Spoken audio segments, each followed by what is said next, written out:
se ha centrado alrededor de unos temas que tienen que ver con la desigualdad social en Colombia. Y vamos hacia esos puntos. Si Colombia es la tercera sociedad más desigual del mundo y el Pacífico es su principal víctima, yo todavía no entiendo cómo puede haber políticos de derecha aquí en este tipo de Pacífico diciendo, oiga, nos van a volver como Venezuela. El Pacífico colombiano es de las zonas más pobres del mundo. Es difícil encontrar en América Latina, es difícil encontrar incluso en el mundo que no sean las sociedades más pobres, una circunstancia de vida cotidiana como la que existe en el Pacífico colombiano. El que debería estar más interesado de un cambio social y político en Colombia es la población del Pacífico colombiano. Y en esa medida me interesa crear una figura en la perspectiva de una era de paz en Colombia, que es una zona autonómica del Pacífico colombiano. Y voy a explicarlo, porque no he sentido el debate alrededor del tema. Cali está interesada en lo que pasa en el Pacífico del Valle. Popayán está interesada en lo que pasa en el Pacífico Caucano. Pasto está interesada en lo que pasa con el pueblo del Pacífico nariñense. Medellín está interesada en lo que pasa en el Chocó.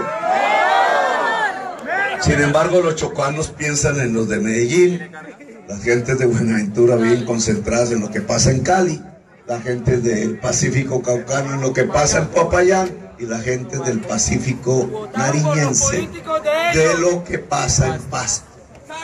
Y todos de lo que pasa en Bogotá. Y resulta que así no se toman las decisiones ni se construye una democracia.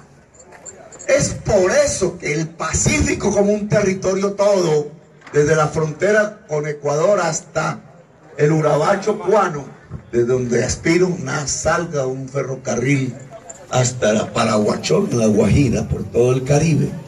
Ese territorio que es el Pacífico es olvidado, es la puerta de atrás. Y ese territorio tiene que tener poder propio para que pueda ser. Esa es la forma como podemos disputarle a la mafia y a los poderes extranjeros que ya llegan al territorio, el territorio. La forma de disputarle no es el control militar del territorio, simplemente como pensaba Uribe, que era su política de seguridad democrática. No, es el control social del territorio. Es que la población pueda controlar lo que pasa en su propio territorio, sea la dueña del territorio. Y en esa medida una zona económica del Pacífico podría garantizar, siendo mayoría el pueblo negro, pero no exclusiva, porque también está el pueblo indígena, ancestral, y las mezclas cósmicas, decía Vasconcelos, de nuestra población en este mismo territorio. Esa pluralidad le permitiría la construcción, y lo voy a llamar así, de una constituyente negra, de un poder negro, que no es más sino el poder de decisión sobre su espacio, sobre su vida, en diálogo permanente, porque aquí no podemos caer en sectarismos étnicos, diálogo permanente con la pluralidad que es Colombia. Que decía el Papa Francisco, la principal riqueza de Colombia es la diversidad, tanto la natural, que es aquí donde está la mayor biodiversidad del planeta Tierra, ojo, por metro cuadrado, y la diversidad humana, que es también de las mayores del mundo, porque la historia nos cruzó los caminos, muchas veces a la fuerza, pero esa es la realidad de hoy. Ese hecho de cruce de caminos a la fuerza nos provocó culturalmente una gran capacidad de resistencia. Pero esa gran capacidad de resistencia no se puede volver eterna en una especie de someterse, sino que se tiene que volver poder hoy. Y la forma de construir una constituyente negra, un poder negro, comienza en el Pacífico. El Pacífico debe ser una zona autónoma controlada por su propia población. Es mi primera propuesta hacia la paz. No son Medellín, no son Bogotá, no son Cali, ni Pasto, ni Popayán. Los centros políticos de la zona del Pacífico, los centros políticos del Pacífico colombiano se llaman Tumaco, se llaman Guapí, se llama Buenaventura, se llama Quito. Buenaventura es la capital del Pacífico. Y hay que ejercer, digamos, esa autonomía. Es un cambio constitucional, sí. Quizás provoque tensiones, pero creo que debemos enmarcarnos en una era de paz, a que la zona más olvidada de Colombia hoy sea, a partir de la Colombia humana, la zona más reconocida de Colombia. Y esto lo explico así. Hay un artículo de la Constitución del 91, no recuerdo el número ahora, que dice que si la sociedad discrimina, el Estado debe privilegiar lo que discrimina a la sociedad. ¿Para qué? Para producir la igualdad. El discriminado, la discriminada está en condiciones de inferioridad por la sociedad, excluida. El Estado debe sacar de esa exclusión a esa persona y colocarla con privilegio, de tal manera que la sociedad pierda la costumbre de la discriminación. En Colombia han discriminado a la mujer por ser mujer. Todos, es la mayoría de la población, ¿no? Y han discriminado a la mujer, le han quitado el poder por razones culturales viejas, de sociedades patriarcales, por razones económicas más recientes. El trabajo en Colombia era el músculo. En el siglo XX, el asadón del campesino, la gran palanca que tenía que mover el obrero. La mujer no entraba al mundo laboral, era excluida del mundo del saber. Hoy la mujer discriminada en Colombia tiene que tener poder y prevalencia en el Estado, precisamente para garantizar la igualdad. Lo mismo pasa con la juventud, pero lo mismo pasa con las personas que tienen condiciones sexuales diferentes. Y lo mismo pasa con las personas que tienen tonos de color de la piel diferentes. Francia dice hay una discriminación racial. No sé si la palabra adecuada sea racial o étnica. Discusiones teóricas, porque las razas no existen. No existen las razas. Esa construcción sociológica y política de la raza es lo que llevó a el mundo a la creencia de una raza superior y al aniquilamiento de Europa y de la democracia en la Segunda Guerra Mundial, los nazis. Algunos himnos de Colombia hablan de razas. El himno antioqueño habla de raza. Las razas no existen. No existen razas en el mundo. Existen culturas. El color y el tono de la piel no diferencia a los seres humanos. O explíquenme ustedes si el cerebro de una persona mujer es diferente al cerebro de una persona hombre. Es el mismo. Es el cerebro humano. El cerebro de los seres humanos. O explíquenme ustedes si el cerebro de un joven es diferente al cerebro de un viejo. No. Es el mismo. O explíquenme ustedes si el cerebro de un indígena es diferente al cerebro de un chino. No. O explíquenme ustedes si el cerebro de un hombre o una mujer negra es diferente al cerebro de un hombre o de una mujer blanca. No hay absolutamente ninguna diferencia. El cerebro y el corazón de los seres humanos son iguales.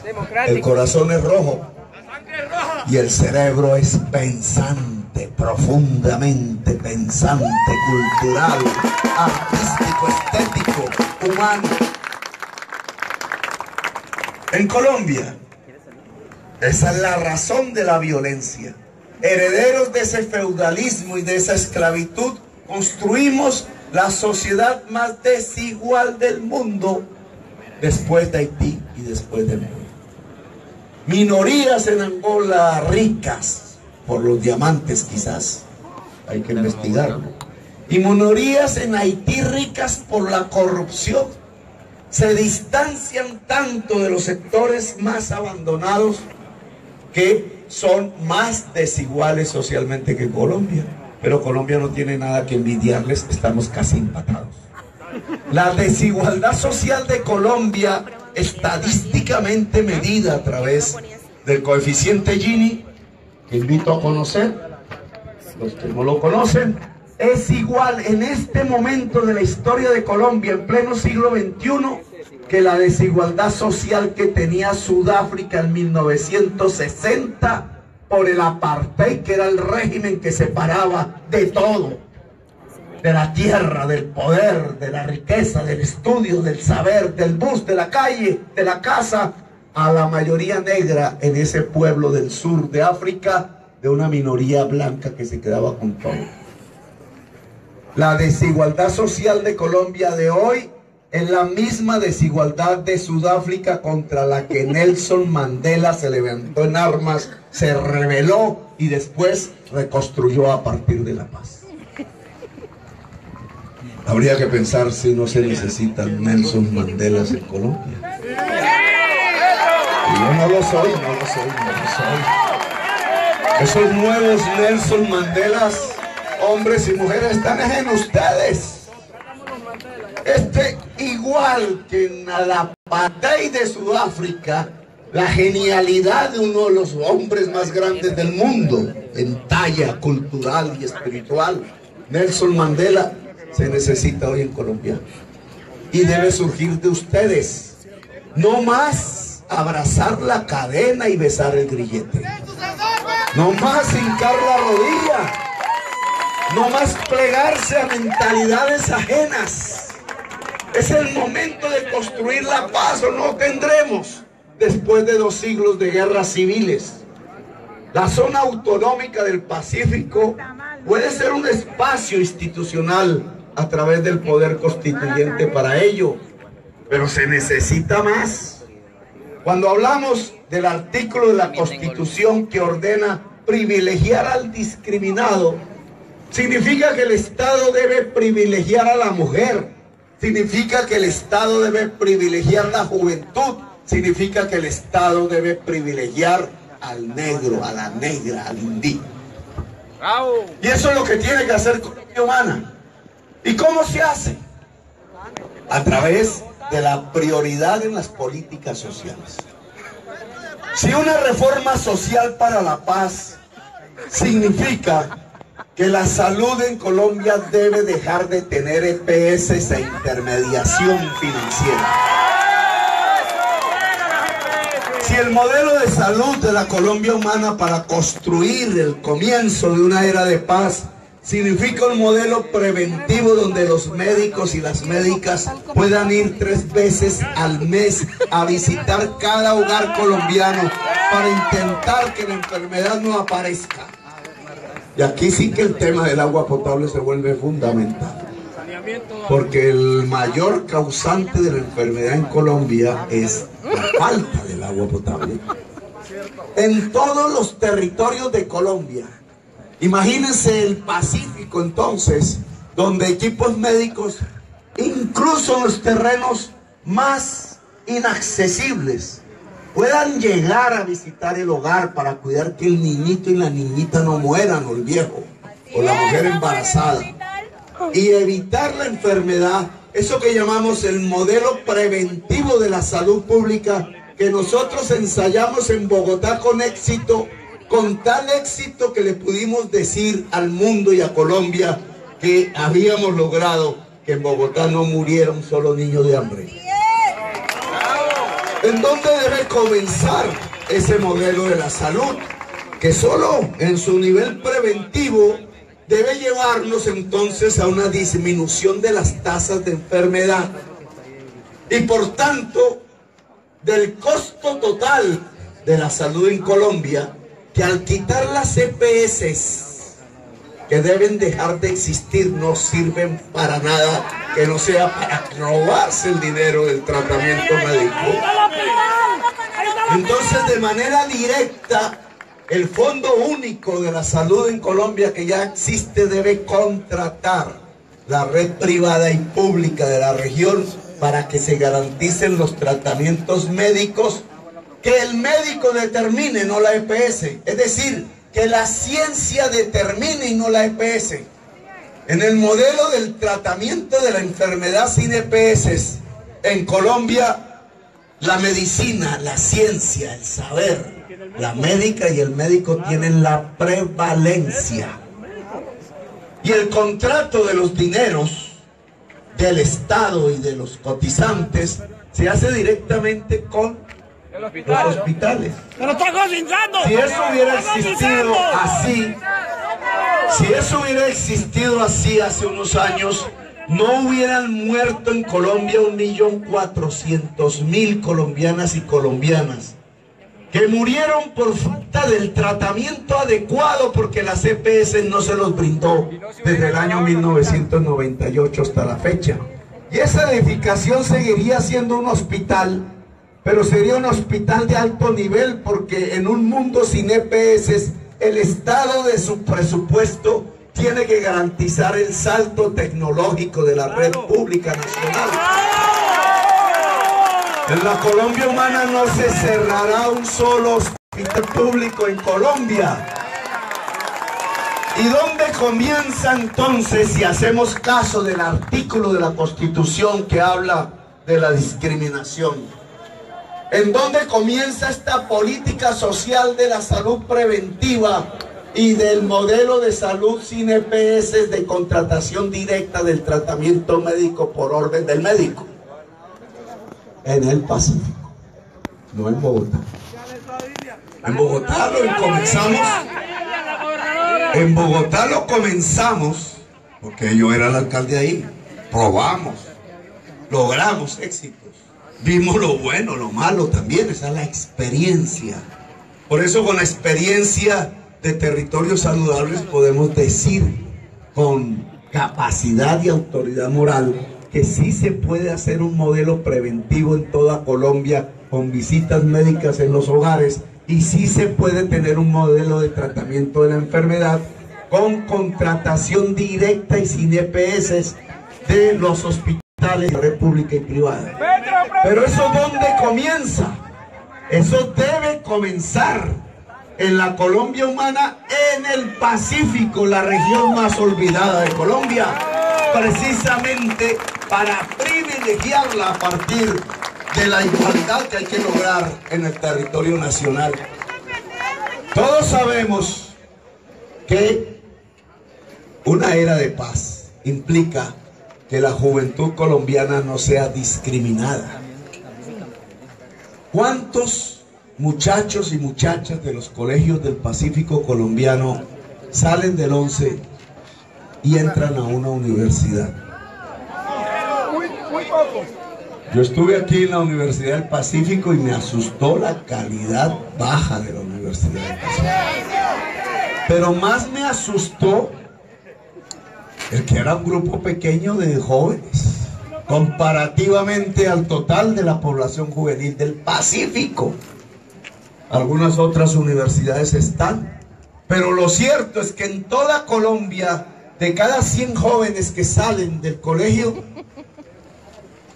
83 no entran a la universidad. Y de los 17 que entran, solo 3 terminan. Es decir, la inmensa mayoría de la juventud colombiana, y más la juventud negra e indígena, más la juventud popular del Pacífico, la mayoría no tienen derecho a la educación superior, al saber, a la frontera del saber.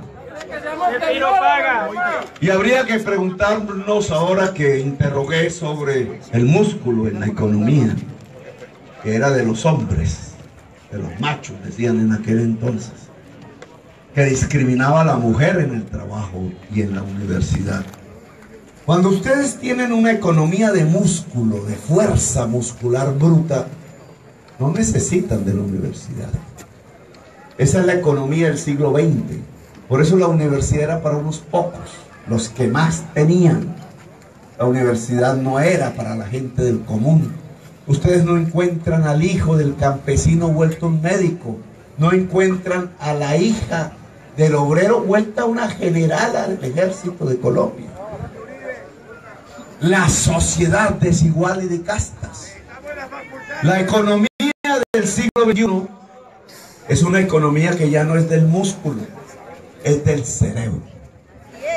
Es la inteligencia aplicada a la producción. Los celulares que ustedes tienen en sus manos son un buen ejemplo. Preinterróganse qué es lo que más vale del celular que tienen en sus manos y quién lo puso ahí. Y encontrarán que lo que más vale es el software, la programación, las matemáticas, que no se pueden ni tocar ni pesar, porque son hechas por el cerebro de múltiples pueblos que confluyeron haciendo esos celulares, de múltiples culturas, de una multiculturalidad. Es una producción multicolor. Los cerebros que hicieron esos celulares que ustedes tienen en sus manos, como lo dijimos aquí, ¿a quién pertenecen? A mujeres, a hombres, a ateos, a cristianos católicos, a budistas, a personas con la piel amarilla y con la piel negra y con la piel blanca. No se interroga de qué es ese cerebro. Esos cerebros sirven por su capacidad de pensar. No se discrimina. Una economía del siglo XXI como la que tenemos, centrada en el saber, no puede tener sociedades discriminantes, porque lo que discrimina es el cerebro, y el cerebro es el principal medio de producción de hoy en el mundo. Es el principal medio de producción de la riqueza. Sociedad que discrimine, sociedad que se empobrece. Razón tenía el Papa Francisco. Y esa economía entonces indica que si es el saber no discriminado, entonces la era de la paz en Colombia tiene que consistir en cómo por lo menos la juventud colombiana toda accede al saber. Y acceder al saber se llama tener un sistema de educación superior público, nacional, universal y gratuito. Que equivale a multiplicar por 4 veces el presupuesto de la universidad de hoy y del SENA en Colombia.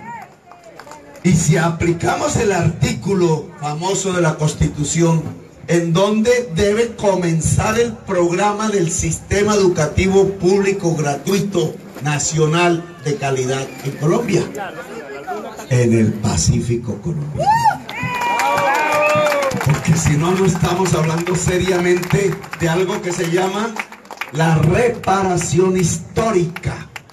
Es decir, el papel del Estado en reparar una de las peores barbaries discriminantes de la historia, que fue la esclavitud.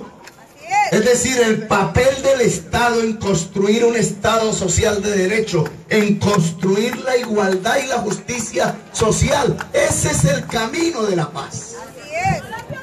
Y permítanme ahora hablar, y finalmente, de un tercer tema que creo que es fundamental para la era de la paz: la economía, la producción de ingresos, la generación de ingresos para un buen vivir. Indudablemente no solamente hay que frenar el puerto en términos de su capacidad de matar, ya hasta aquí la geología lo permite, pero no puede abalanzarse sobre los derechos de la gente. Pero no podemos depender del puerto. Buenaventura y el Pacífico en general tiene que generar un modelo de desarrollo propio. No me atrevo a delinearlo yo porque no soy de aquí. Y aún siendo presidente de Colombia, no podría imponerlo porque estaría repitiendo lo que en 5 siglos se ha hecho. Creo que hay unas directrices que discutir, unas ideas. ¿Cuál es el modelo productivo del Pacífico? No es el extractivismo, ni del carbón, ni del petróleo, ni del oro, ni de la madera del bosque nativo natural, que fue como comenzó a ser construido el territorio, que es un extractivismo. Es tan extractivismo sacar petróleo de un pozo como sacar un árbol que la naturaleza produjo, tumbarlo y exportarlo. Es la producción, el camino diferente a la extracción. La producción es la que necesita el saber. Entonces tenemos que saber cultivar la madera. Tenemos que saber transformar la madera después de transformada a través de las condiciones del siglo XXI, que es el saber, las redes, las energías limpias. Ahí sí exportarla. Si es que es necesario exportarla. Estamos al lado del océano. Este es el puente con el mundo. ¿Cómo vamos a volverlo el patio trasero? La pesca. La pesca cultivada. Ojo. No simplemente extraída. Aunque también hay que ayudar al pescador a asociarse, a aumentar su capacidad de saber. Pero la pesca cultivada, industrializada. E indudablemente creo que el turismo, y si hay paz, que esta es la región que podría tener una de las mayores vocaciones turísticas de América. ¿Y saben por qué? Porque el turismo del siglo XXI no es simplemente ese que todavía existe de los viejitos y las viejitas pensionadas que se van a tirarse bajo el sol en una piscina, en un resort le llaman a eso, y hacen cadenas para eso. No, hoy el mundo tiene una búsqueda de sensaciones, de experiencia, a veces dañinas. Pero esa búsqueda de experiencia y sensación tiene que ver con conocer la biodiversidad y la cultura. Y por eso un pueblo que sea profundamente identitario en su raíz cultural, digno, puede mostrarle al mundo su cultura, sin humillarse, sin dejarse dañar. Y un mundo natural respetado como el del Pacífico a través de su biodiversidad, claro que sería deseable por muchas personas para ser conocido. Pero el turismo que queremos en el Pacífico no es el de las grandes cadenas hoteleras que como el puerto llegarían aquí a excluir a la población, como sucede en Cartagena. El turismo que queremos aquí es de ustedes mismos. Cuando nos dicen que vamos a estatizar la economía, miren la mentira que provocan. Nosotros queremos entregar créditos y para ello se necesita de una banca pública. Porque la banca privada no le entrega el crédito al pueblo, a la gente con necesidad, menos al que tiene la piel negra. A ellos solo le entrega el crédito, es el gota a gota, el pagadiario, no sé qué nombre tendrá el Buenaventura. Gota a gota. Al 20% de interés anual. Anual no, diario. Los dueños de ese gota a gota es la mafia. Y a partir de la usura lavan los dólares. Sojuzgando al pueblo, porque ¿quién puede trabajar con 20% al día? Sojuzgándolo en la pobreza, conduciéndolo y manteniéndolo en la pobreza. El crédito, la educación sobre la cultura misma, la educación étnica y las redes. Porque lo que hoy quita el resort y el gran hotel y la gran agencia de viajes es la posibilidad de que cualquier persona en su casa, con el crédito arreglándola para ponerle servicios hoteleros, puede comunicarse directamente con el cliente en cualquier parte del mundo, el que va a venir a conocer. Y eso genera ¿qué? Una riqueza que no solamente se queda en el territorio, sino que se queda en la población. Es decir, que a partir de unas actividades productivas centradas en el saber, las energías limpias, el respeto a la naturaleza, la producción como ejes, la zona pacífica colombiana podría explotar muchísimo más las posibilidades de la captación de ingresos para un buen vivir que lo que hoy puede hacer cuando está sojuzgada por un puerto que mata, por una mafia que controla el territorio simplemente para sacar cocaína, o por una clase política voraz que desde Bogotá lo único que hace es robarse los recursos de la gente, o un sistema económico extractivista que le está quitando a la gente su derecho al pan, o como dice el versículo de la Biblia, el derecho a ganarse el pan con el sudor de la frente. Esa capacidad de ganarse el pan con el sudor de la frente son condiciones para poder trabajar. Y las condiciones para poder trabajar en el siglo XXI tienen que ver con la autonomía personal. Tienen que ver con las energías limpias, no contaminantes. Tiene que ver con el saber y el saber. Tienen que ver con una salud que garantice físicamente la capacidad para vivir. Tiene que ver, en otras palabras, con una Colombia humana. Las condiciones de una era de paz. ¡Viva Buenaventura Humana! ¡Que viva! Recuerden votar el 11 de marzo. Me olvidaba lo importante aquí. Voten por ellos. La Y en Cámara.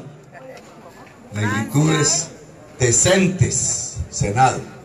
Está creo que de últimas en el tarjetón, ¿cierto? Decente, Senado, la Y. La Y es lo más fácil de ubicar ahí. Voten. No dejen que la representación negra sea de la mafia. Y voten por mí este 11. Pidan el tarjetón de Petro. Marquen Petro, encima la foto, Petro. Si somos capaces de sacar millones de votos que ahora hay que cuidar en las mesas, porque ya la registraduría se prepara en el fraude, si le ganamos al tarjetón de los guerreristas de Ordóñez y compañía, tengan ustedes la certeza que en primera vuelta Petro gana la presidencia de la República. Y los espero el 7 de agosto con las músicas y los tambores.